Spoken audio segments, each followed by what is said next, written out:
Kila neno ambalo unalitamuka unapata kwamba lina maana yake. Basi tafakari hayo. Ni Mutembei TV station nambari 1 ambao tunazidi kukuletea mazungumzo. Nami leo hapa ndani ya nyumba, ndani ya Mutembei TV tunaye mtu amazing tena sana ambaye ni rais wa bunge ya huku Jakaranda. Karibu ndani ya Mutembei TV. Asante sana. Asante, nataka kuambia wale ambao watakutazama haswa wewe ni nani? Asante. Kwa majina naitwa Nicholas Juma Okech. The president bunge la mwananchi ya Jakaranda. How do you feel being the president? It comes with responsibility, but sincerely speaking, I'm glad to be given that chance. Yeah. Lakini nimesikia kwamba wewe ni Mjaluo. Ulifikaje sasa hapa Nairobi kutoka Kisumu? Kutoka Kisumu, mimi ni mzaliwa wa Homa Bay, sijatoka Kisumu. Lakini Nairobi tulikuja kutafuta njia ya kazi. That is what brought me to Nairobi. Na unajua lakini katika safari ya maisha ya kila mtu unapata kwanza kuna mwanzo wake. Wewe katika wakati ulianza politics, ulianzaje politics na nini ambayo ilikumotivate ukaanza politics? Politics nilianza zamani when I was still a student back in high school. I was privileged to go to a school where we used to choose our leaders. And that is where my genesis of politics started. Though all along when I went to the university, it kept on growing in me. And now I'm in it. Yeah. Na pale Jakaranda ulijipata vipi pale? Mimi ni mkazi wa Lower Savannah. Lakini kabla niende Jakaranda nilikuwa member wa bunge la mwananchi ya Jivanji ambayo inapatikana town. Na venye nilipata ya kwamba ama ujumbe ya kwamba Jakaranda pia kuna bunge la mwananchi, niliona ni vizuri niachane na ile ya Jivanji nianze kwenda hii ya karibu. Ndio. Ukiangalia huko kwenye Jivanji na huko Jakaranda, kuna tofauti gani ama zote tu ni same? Tofauti ni kubwa sana. Manake ukienda ya Jakaranda, it is well organized. You cannot compare it to bunge la mwananchi in Jivanji. At the same time, the membership of bunge la mwananchi ya Jakaranda, it is the same people coming almost every single day. But you go to Jivanji Gardens, you realize that membership is not that constant. Like those who attend today probably are not the same people attending tomorrow. So there is a challenge with the membership as much as there are people who are permanently members of bunge la mwananchi Jivanji. Yeah. Na sasa before ufike pale Jakaranda, ni challenges zipi ambazo ulizipitia before kuwe president? In politics challenges zipo sana. And the normal challenges yenye wanasiasa sawa kitaifa wanapata, they are the same challenges we get in grassroots politics. I would call it a grassroots politics, but the same challenges we see in national politics are there. First of all, the financial challenge, because we had a precedence in Kenya whereby in politics you need to be well organized financially to have a stake in politics. That challenge, I saw it in bunge la mwananchi Jakaranda. At the same time, our nation has been polarized to tribal politics. And we witness that even in grassroots politics at Jakaranda. You realize that people tend to affiliate themselves with their political lines are affiliated to their tribal lines as well. You realize that the majority of the members perhaps are coming from two major tribes, that is Luya community and Luo community. Other tribes, they are there, but not that much. So you realize that the division starts at that point, where people see themselves as a community having something in common, and they really want their own. And that is the major problem we realized. Yeah. Sasa, as talking about that problem that you have said about the Luo community and the Luya community, tumeambiwa ya kwamba kulikuwa na mvurugano wakati ulikuwa umewina the seat. Walikuwa wanasema kwamba Luya, they wanted their Luya to be they are not a Luo. So what is your take on that? Now you realize that perhaps you got that story halfway, because Now tell us the whole story. Right, that is why I'm here now. And if you do your research, you'll realize that before deciding to be the president, I was supporting a candidate who was a Luya.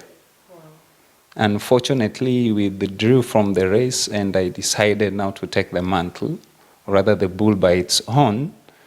But even this fraction we are talking about that Luyas want their own, it's not per se.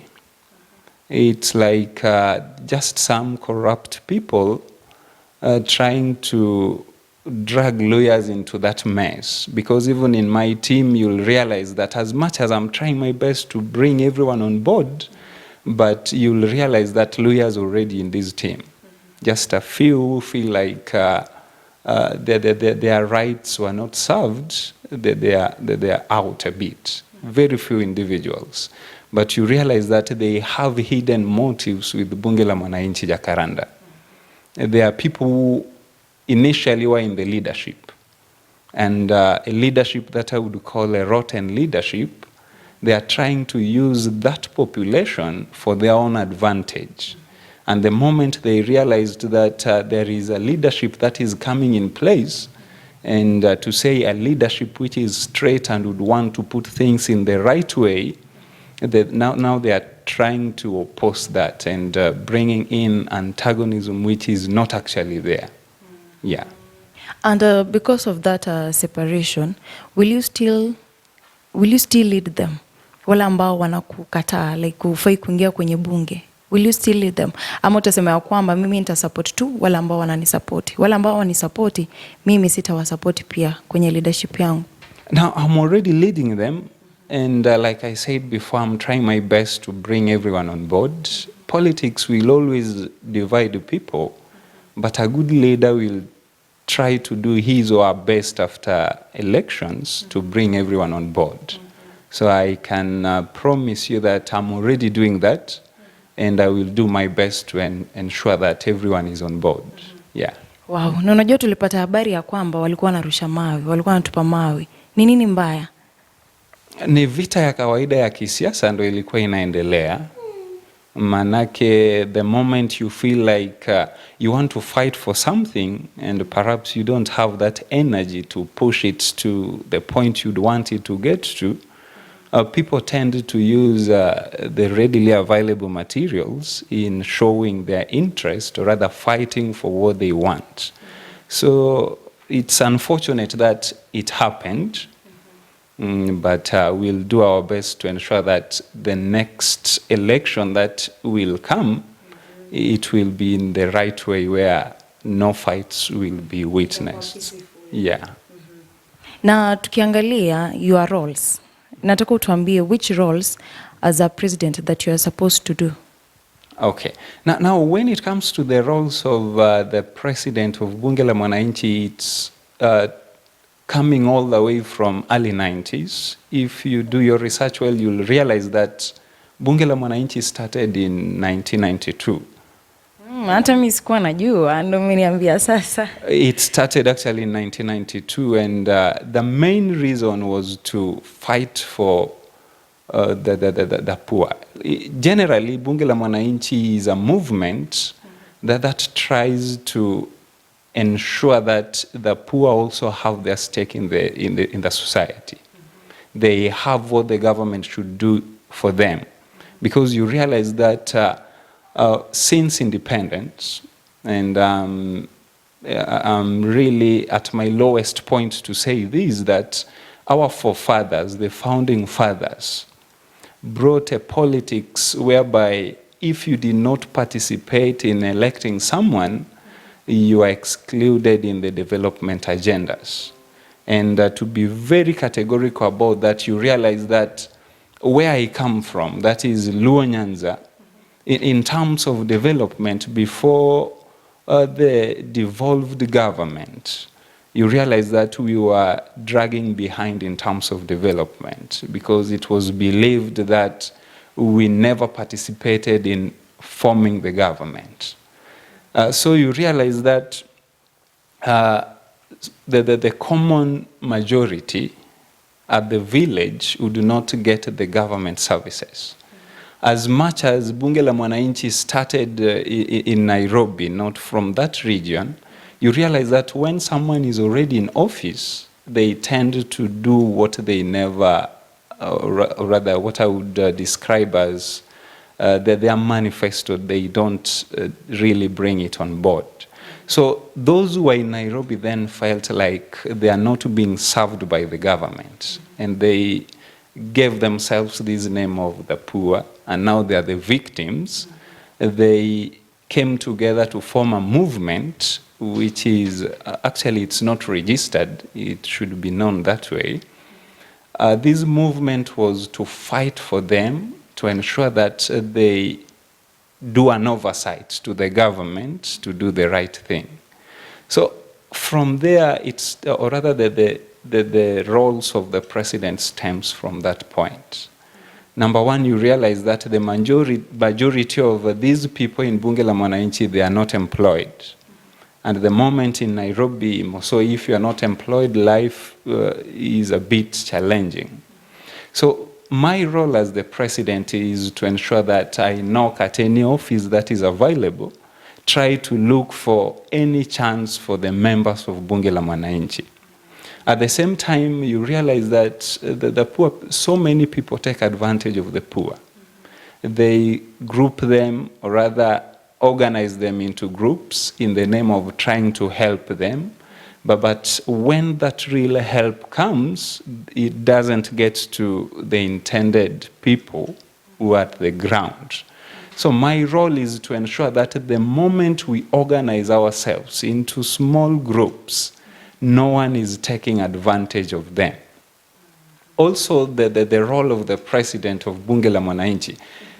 All along, Bunge la Mwananchi has been seen like an opposition, because they are trying to do an oversight to the government. And in most cases, an oversight to the government, we normally talk when something is going wrong.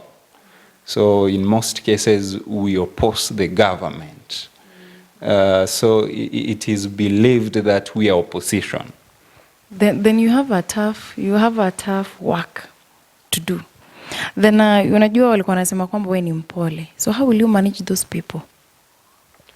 Managing the people is all about leadership.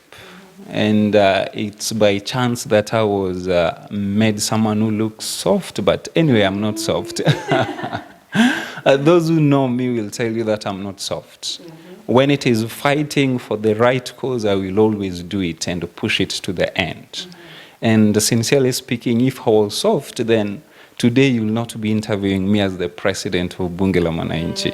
Yeah. Then taking you back to Bunge la Mwananchi, do you think that you are safe? Safety, no one is safe in Kenya as we are speaking.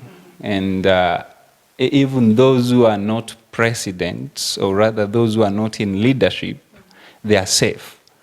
And that is our responsibility, to fight for them to get that safety. So maybe I may say I'm not safe, but I'm okay with it. Yeah. Now winding up, do you think that you are fit for that seat? A good question. If I would not be fit, then I would have not gone for it. I evaluated, yes, I evaluated myself before going for it, and I realized that I was fit for that office, and I went for it. So what is remaining is to prove that I'm fit for that office. Yeah. Lakini najua uko na furaha ndani yako, you know, that seat ain't that small, president, right? Any success will make any man in his or her right senses happy. So without saying, I am happy to be the president. But at the same time, it is